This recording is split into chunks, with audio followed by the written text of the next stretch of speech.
Masih tentang film, kali ini kita akan membahas film Night Moves. Yes, dan film yang baru saja premier tanggal 31 Agustus kemarin menceritakan tentang 3 orang aktivis lingkungan radikal yang berencana meledakkan sebuah bendungan. Wow. Salah satu film festival tertua, Venice Film Festival, kembali digelar. Dan kali ini adalah acara tahunan yang ke-70 serta diselenggarakan di Venice, Italia pada tanggal 28 Agustus hingga 7 September 2013. Salah satu film yang turut serta meramaikan festival film tersebut adalah film yang berjudul Night Move, sebuah film yang bercerita tentang 3 orang aktivis lingkungan radikal yang berencana meledakkan sebuah bendungan. Pada premiernya yang diselenggarakan pada tanggal 31 Agustus kemarin, hadir juga para pemain yakni Dakota Fanning dan Jesse Eisenberg, serta sutradara dari film ini Kelly Reichardt. Jesse Eisenberg memerankan Josh, seorang pendiam yang memiliki sifat militan kuat yang bekerja di pertanian organik. Sementara Dakota Fanning memerankan Dana, seorang gadis terpelajar yang berasal dari keluarga kaya, namun harus terkucilkan karena pandangannya yang radikal. Dalam acara tersebut, mereka tampak bersahabat dengan para penggemarnya dan menyempatkan diri untuk memberikan tanda tangan mereka.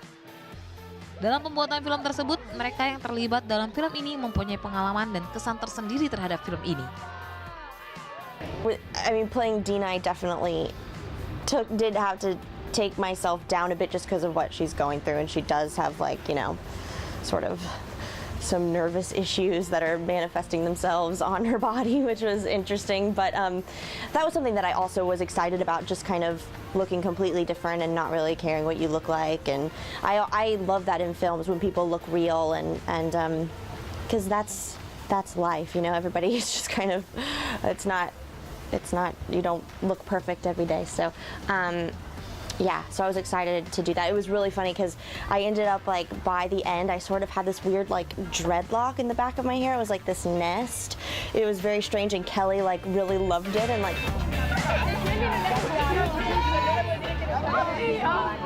You know, he's wrestling with kind of just extreme ethical dilemmas of, you know, doing something that is considered wrong, but feeling that it's right, and feeling that there's kind of like a, you know, a greater good, and that there's collateral damage when you're taking extreme actions.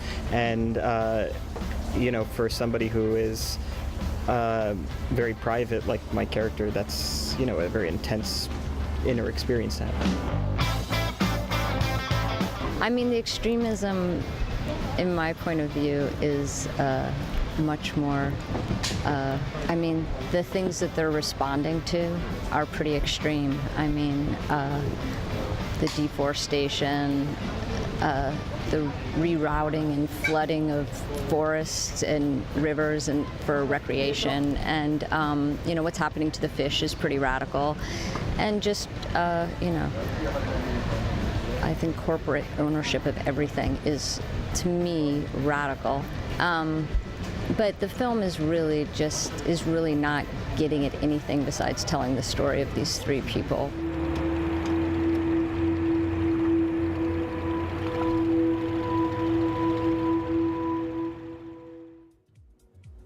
Oh, memang ya, segala sesuatu yang berbau ekstremis itu memang nggak baik sebetulnya. Yang berlebihan. Kalau Iya. benar, ekstremis berlebihan itu kan nggak baik. Makanya, tapi itu keren banget karena itu malah justru dari sikap yang berlebihan, itu malah jadi ide untuk membuat sebuah movie. Iya, nggak sebuah kepikiran film. juga ya.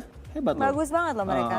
Dan tahu nggak, ternyata nih Rooney Mara sempat dijagokan untuk berperan sebagai Dane, atau mungkin tadi ya lawan mainnya Jesse Eisenberg. Tapi ternyata seorang Dakota Fanning yang terpilih sebagai lawan main dari Jesse Eisenberg. Dan siapakah Jesse Eisenberg? Mungkin ada sempat nonton film Now You See Me, Yes. ada sempat nonton, atau mungkin juga Social Network. Social Nah itu Network, dia itu tuh, orangnya. nongol tuh nama Keren Jesse Eisenberg, banget. right? Nah, memang anak-anak muda itu kan mereka di sini juga memang perannya sebagai anak muda gitu kan.